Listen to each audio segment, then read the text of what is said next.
जिद्द, चिकाटी आणि इतिहासावरील प्रेम यांच्या जोरावर पन्हाळगड सोमवार पेठेतील आसमा कुरणे हिनं एक अनोखा विक्रम आपल्या नावावर केला आहे। युनेस्कोच्या जागतिक वारसा यादीत समाविष्ट झालेल्या मराठा साम्राज्यातील 12 किल्ल्यांची तब्बल 4000 किलोमीटर धावत सफर पूर्ण करत आसमानं आपल्या मोहिमेची सांगता ऐतिहासिक पन्हाळगडावर केली।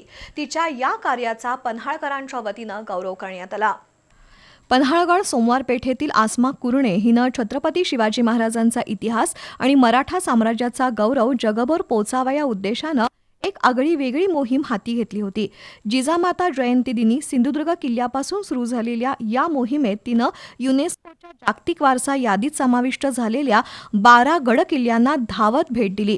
सुमारे 4 महिन्यांच्या अथक प्रवासानंतर आसमा पन्हाळगडावर दाखल झाली आणि तिच्या मोहिमेची यशस्वी सांगता झाली।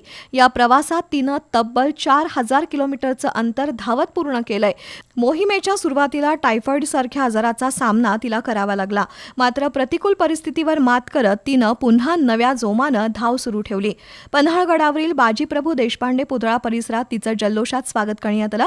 त्यानंतर शिवमंदिरात दर्शन घेऊन नगर परिषदेसमोर पन्हाळकरांच्या वतीनं आसमाचा सत्कार करण्यात आला।